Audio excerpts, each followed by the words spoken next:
My name's Joy Ballance. I work in the care home support team in Belfast Trust in Northern Ireland, and I'm presenting today on behalf of all our dietitians within the team. So Sarah is presenting afterwards. We normally have two full-time positions as dietitians, but it works out as three part-time members of staff. And our first presentation that we're presenting on today is a must audit and training project, which fits in nicely with UK Malnutrition Awareness Week. I know that was the theme on Monday, and it's a project we've been undertaking about improving the recognition of malnutrition and nutritional care in Belfast Trust nursing homes. So these figures I don't think will be surprising to any of us on today. But really, at the moment, about 45% of adults screened across health and care settings are at risk of malnutrition, with the risk being highest in people in their own homes and in care homes. And the associated costs there, no one can deny the impact of malnutrition within the care home setting, and those costs as well. There are many nutritional screening tools used across the world. However, the most commonly used one within care homes is the MUST tool, the Malnutrition Universal Screening Tool, which I've heard referenced there in the previous presentations. It requires an accurate weight, height calculation of body mass index, BMI, and calculation of percentage weight loss. So the dietitians within the care home support team are undertaking a project of must audits and training within nursing homes in the Belfast Trust to assist nursing home staff to recognise the early signs of malnutrition by improving the calculation of these aspects. So how have we been doing this? So we have been calculating out, starting off with baseline audits in nursing homes. I'm just checking my slides are moving okay, yeah? I don't, I can't see them moving, just it's on the first one. Okay, let me go back. Oh, yeah, I can see them That now? moving now. I'm on purpose. So that was purpose. So that was me just talking there about the impact and about the aim. So the method we're on to now. Yeah, Uh, perfect. Perfect, you can see now.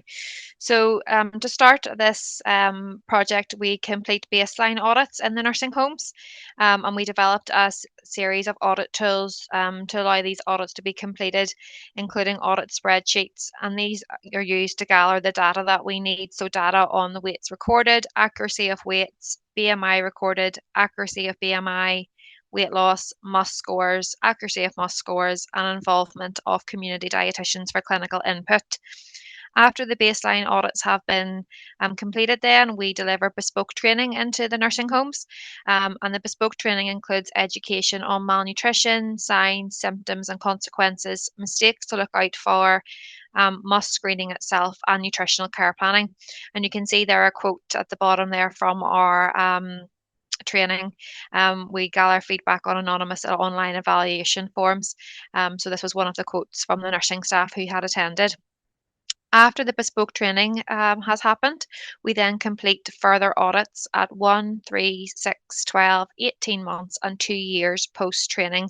And that is really looking for that improvement and what we had found initially and that sustained improvement.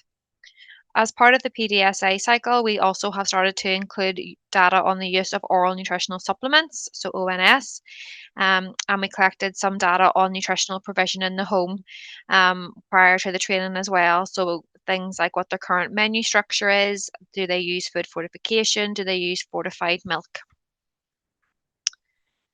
So looking in at the results then, so data has been collected in all of the 45 Belfast Trust nursing homes, which equates to 1,751 residents.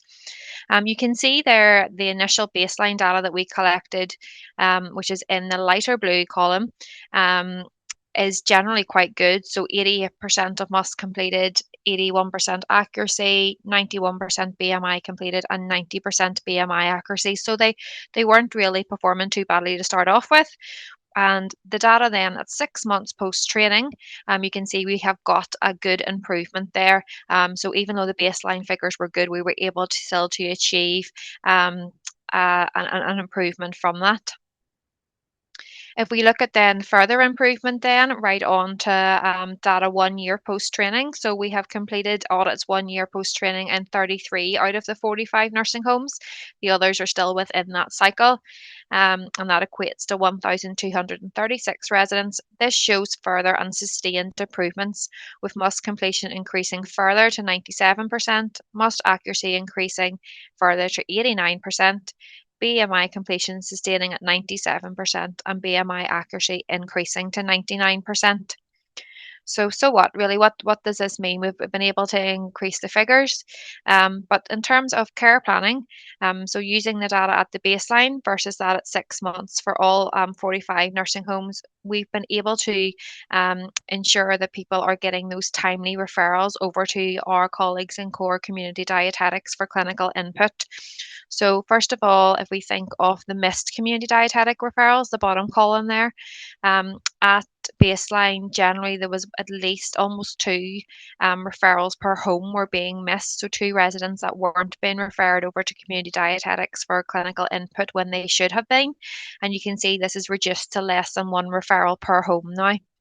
And then with inappropriate community referrals as well. So these were homes that were referring residents on to community dietetics that they didn't need to refer. So maybe residents with a must score of 1, or residents who had had less than 5% weight loss, and they were referring them on inappropriately, which was then being rejected. Um, so again, we have reduced that by over half, showing an improvement in accurate and appropriate referrals to community dietetics for clinical assessment and input. I mentioned as part of the PDSA cycle then we had started to collect data on the use of oral nutritional supplements, ONS. So we have found that on average in Belfast Trust nursing homes, 31% of residents are on a supplement.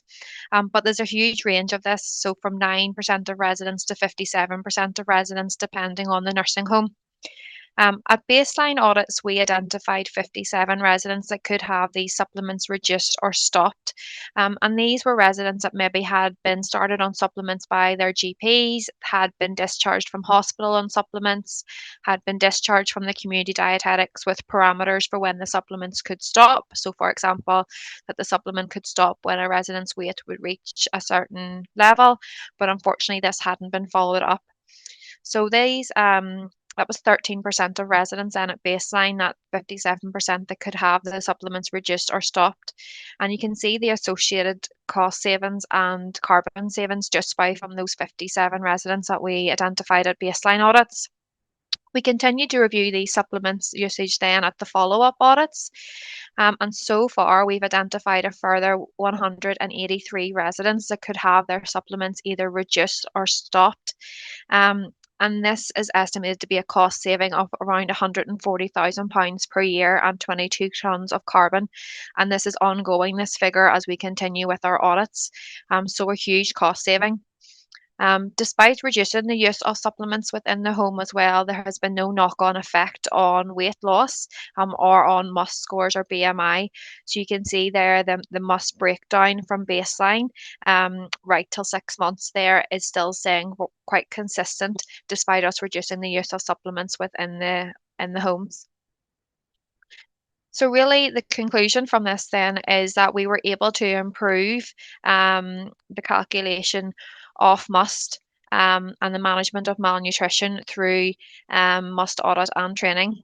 This has led to more appropriate referrals to community dietetics and a reduction in unnecessary supplement prescriptions. This has not only enhanced nutritional care, but also yielded huge cost and carbon savings, highlighting the project's overall effectiveness in addressing malnutrition amongst nursing home residents. There is further scope possible for a reduction in the use of supplements and then further associated cost and carbon savings. Our plan going forwards is to move to 6 or 12 monthly audit cycles to promote sustained change. Our MUST training for new nursing staff or those requiring refresher training has moved. Rather than being bespoke face-to-face training, we've moved that to an online training calendar, which is available via our care home support team training calendar, and this is delivered every 6 months. So that is me. Thank you so much for listening and for giving us the opportunity to come on and present today about one of our work streams. And I will stop sharing now. Thank you, Joy. I think that will be interesting to a lot of people. And I think it's good that the must score was still consistent. You must be really pleased with that.